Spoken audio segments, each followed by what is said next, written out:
Story. Am I the a-hole for making a dad joke? Note: my stepdaughter Madeline was about a year old when I married her mother, Jessica. Madeline's father died before she was born. The day I first held her in my arms, I knew she would be as much my daughter as if she shared my blood.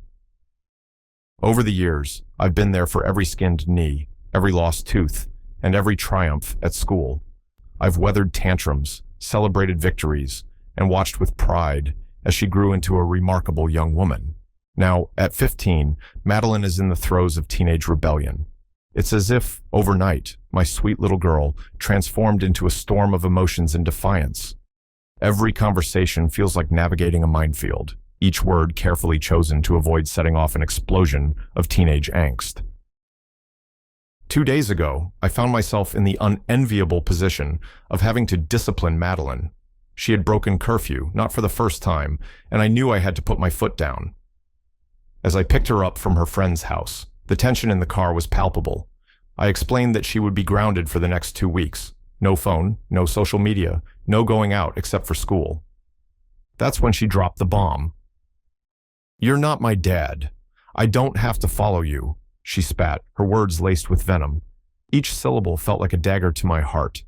15 years of love, care, and guidance seemed to evaporate in that moment. I gripped the steering wheel tighter, forcing myself to remain calm. "I'm still your legal guardian for the next 3 years," I replied, my voice steady despite the turmoil inside. "And as long as you're in my house, you have to follow my rules." The rest of the drive home was silent, the weight of unspoken words hanging heavy between us. For the next 2 days, Madeline barely spoke to me, her silence a constant reminder of the rift between us. I tried to tell myself that she didn't mean it, that it was just typical teenage rebellion. But the words echoed in my mind, gnawing at the foundation of our relationship. Today, as our family embarked on our weekly grocery shopping trip, the tension still lingered. We were walking down the cereal aisle when Madeline suddenly announced, "I'm hungry. I need food." In that moment, a mischievous idea popped into my head. It was childish, perhaps even petty, but I couldn't resist. "Hi, hungry. I'm not your dad," I quipped, a smirk playing on my lips. The reaction was instantaneous. My son, always appreciative of a good dad joke, burst into uncontrollable laughter. His guffaws echoed through the store, drawing curious glances from other shoppers. Madeline, on the other hand, fell silent, her face flushing with embarrassment. She stared at the floor, suddenly very interested in her shoelaces. My wife, Jessica, was less amused. She fixed me with a disapproving glare, her voice sharp as she berated me. "Don't stoop down to her level," she hissed, shaking her head in disappointment. As we continued our shopping, I found myself second-guessing my actions. Had I gone too far? Was it wrong to use Madeline's words against her, even in jest? I'd always prided myself on being the fun dad, the one who could diffuse tension with a well-timed joke. But now, seeing Madeline's hunched shoulders and downcast eyes, I wondered if I'd crossed a line. That evening, after dinner, I knew I had to make things right. I knocked on Madeline's door, my heart heavy with regret. As I entered her room, I saw her curled up on her bed, her face buried in a book she wasn't really reading. "Hey," I said softly, sitting on the edge of her bed. "I'm really sorry that I hurt you with my words earlier. I want you to know that I am your dad, in every way that matters. I changed your diapers, I met your first boyfriend, and I plan on helping you through college. Plus, I'm legally your dad, so we're stuck together." I paused, gathering my thoughts. "But seriously, I'm going to love you like my daughter, even if you don't think I'm your dad." I pulled her into a hug, and to my surprise, she didn't resist. Instead, she began to cry, her tears soaking into my shirt. We sat there for a long time, the silence broken only by her muffled sobs. As her tears subsided, I felt a glimmer of hope that perhaps this moment of vulnerability would be the first step towards healing the rift between us. Later that night, as I lay in bed replaying the events of the past few days, I found myself torn. On one hand, my joke had clearly hurt Madeline, going against everything I strive for as a parent. On the other hand, it had led to a moment of genuine connection and understanding between us. The complexities of parenting a teenager, especially one grappling with issues of identity and belonging, weighed heavily on my mind. Am I the a-hole or not? Comment 1. Yes, the a-hole, but a small one. It's a fun joke, but wrong audience. Comment 2. Nay H.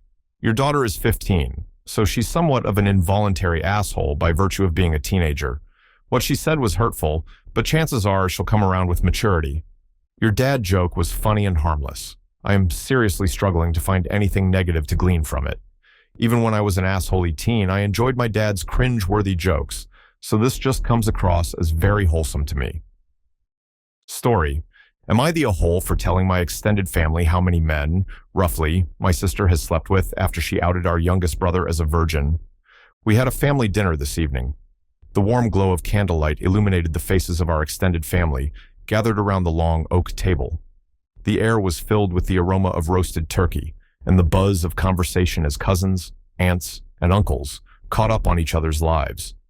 It was meant to be a joyous occasion, a rare moment when our busy schedules aligned, allowing us all to come together. I sat between my younger sister and my girlfriend, observing the ebb and flow of conversation around me. Across the table, my elder sister, Sarah, was deep in discussion with our youngest brother, Tom. At first, their conversation seemed animated but friendly, a typical sibling debate. However, as the wine flowed freely, the tone began to shift. Sarah's voice grew louder, her words becoming sharper as she struggled to make her point. Tom, usually the peacemaker in our family, held his ground, his responses measured but firm. The rest of the family began to exchange uneasy glances, the tension at one end of the table casting a shadow over the entire gathering. I could see the frustration building in Sarah's eyes, her cheeks flushed with a combination of wine and anger. Tom, oblivious to the growing discomfort around him, continued to counter her arguments with logic and reason. The rest of us fell into an awkward silence, unsure of how to diffuse the situation. Suddenly, Sarah's patience snapped. Her voice cut through the tension like a knife. "Shut up. I'm not going to argue with a 22-year-old virgin." The words hung in the air, heavy and cruel. Tom's face fell, the hurt evident in his eyes as he recoiled from the personal attack. The table fell silent, the only sound the clink of cutlery as people awkwardly pretended to focus on their meals. I felt a surge of protective anger for Tom, who had always struggled with self-confidence. Without thinking, I spoke up. "Grow up, Sarah. You're making an embarrassment of yourself." Sarah's head whipped around, her eyes blazing. "Everyone knows he's a virgin," she sneered. "I didn't say anything wrong." Her dismissive attitude ignited something in me. The years of watching her bully our younger siblings, always getting away with it because she was the eldest, came rushing back. Before I could stop myself, the words tumbled out. "Oh, so it's okay to share personal information about people's sex lives? Then I guess it's fine for me to mention how you slept with well over 100 men while you were in college. Since everyone in the family knows this, it's not a big deal, right?" The moment the words left my mouth, I knew I had crossed a line. The color drained from Sarah's face as her husband, Mark, turned to her with a look of shock and betrayal. The room fell into a deathly silence, broken only by the scraping of Mark's chair as he abruptly stood up. You lied to me about your past?" Mark's voice was barely above a whisper, but in the silence of the room, it might as well have been a shout. Without waiting for an answer, he stormed out of the dining room, the front door slamming behind him moments later. Sarah sat frozen, her eyes wide with disbelief and anger. Then, as if a switch had been flipped, she turned on me. "How dare you?" she hissed, tears welling up in her eyes. "You've ruined everything." As Sarah rushed out after Mark, the rest of the family turned to me. Their expressions ranged from shock to disappointment to barely concealed amusement. My parents wore matching looks of disapproval, while my aunts and uncles whispered among themselves. In the days that followed, I received a barrage of calls and messages from family members. They accused me of causing Sarah and Mark's marital problems, of airing dirty laundry in front of the entire family. But I stood my ground. Sarah had bullied Tom in front of everyone, humiliating him over something deeply personal. All I had done was give her a taste of her own medicine. As the dust settled and the family gossip machine whirred into overdrive, I found myself torn between regret for the chaos I had caused and a sense of justice for finally standing up to Sarah's bullying. The family dinner had become a watershed moment, exposing long-buried tensions and secrets. While part of me wished I could take back my words, another part felt a strange sense of relief that the truth was finally out in the open. Am I the a-hole or not? Comment 1. Everyone sucks here. One person making personal attacks doesn't mean someone else should, especially since you weren't even in the argument to begin with. Comment 2. No, the a-hole. She started the personal attacks on body count, so she can't be mad when someone points out hers. She lied to her husband about her past, and that's her fault. If anything, she's the asshole for that. If their marriage is truly in trouble for you speaking the truth, it's probably not the best match. Story. Am I the a-hole for not taking down my video that was a gift from my best man? I have a sister that's 6 years older than me. Growing up, she was always the center of attention in our family, her needs and moods dictating the ebb and flow of our daily lives. As children, this dynamic seemed normal to me. My sister's frequent meltdowns and sudden bouts of anxiety were simply part of our family's rhythm. It wasn't until I grew older that I began to recognize the toll it took on my own experiences and milestones. Throughout my childhood and teenage years, a pattern emerged. My parents would promise to attend my events, basketball games, school plays, award ceremonies, only to cancel at the last minute because my sister was having a bad day or didn't feel like going out. The disappointment became a familiar ache, a constant reminder of where I stood in the family hierarchy. When I graduated high school, I scanned the audience, hoping against hope to see my parents' faces among the crowd. But they weren't there. My sister had a panic attack that morning, and they stayed home to comfort her. I accepted my diploma with a forced smile, trying to ignore the emptiness in my chest, where pride and joy should have been. As I entered adulthood, I hoped things would change. I met Sarah, the love of my life, and when we decided to get married, I dared to dream that this time would be different. From the moment we began planning the wedding, I expressed my concerns to my mother. I told her how worried I was that my sister would once again overshadow this special moment in my life.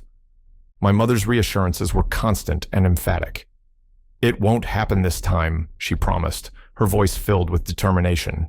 "We wouldn't miss your wedding for the world." I wanted to believe her. I needed to believe her. The morning of my wedding dawned bright and clear, full of promise.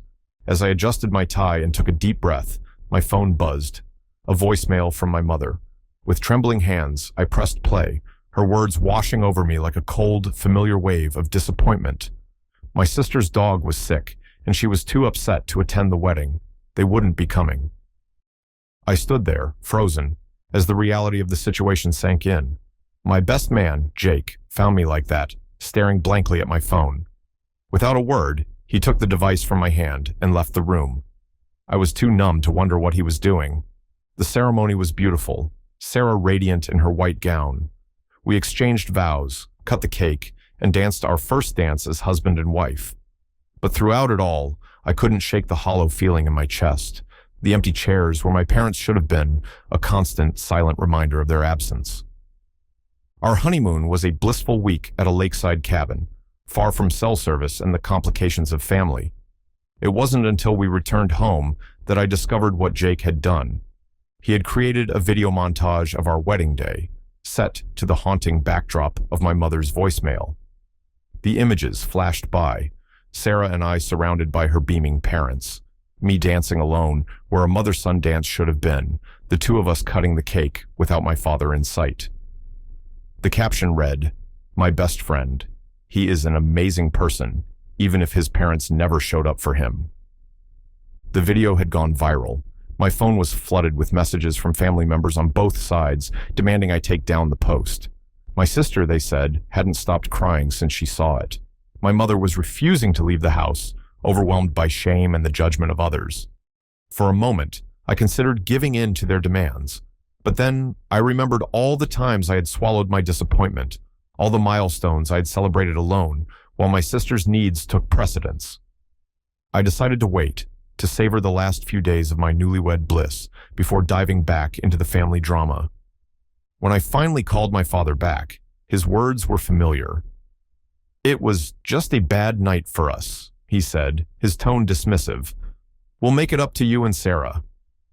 I felt a surge of anger at his casual attitude. How exactly do you plan to make up my wedding? It's a once-in-a-lifetime event, and you chose to ignore my feelings about the whole matter." He repeated his promise to make amends, but I stood firm. I told him I would only take down the video when he found a way to truly make up for missing my wedding. Our conversation ended abruptly, both of us too frustrated to continue. Now, as I sit here reflecting on the events of the past few weeks, I find myself torn. Part of me knows I could have simply taken down the video, sparing my family the public embarrassment. But another part, the part that has been silenced and overlooked for so long, feels a sense of vindication. Am I the a-hole or not? Comment. 1. No, the a-hole. Your parents got called out for never ever being there your whole life and clearly favoriting your sister. You finally got satisfaction from their treatment of you. Don't take it down, because that would just be feeding into their attitude of leaving you in the dust for whatever your sister's spoiled needs are. Comment 2. No, the a-hole. They were finally called out on their blatant favoritism, and they obviously didn't take it well. I'd hold off inviting them anywhere or to anything, OP, at least for a while. Don't make them your first priority when you clearly aren't theirs. Focus on your new wife and your absolutely awesome best friend. They both sound like keepers.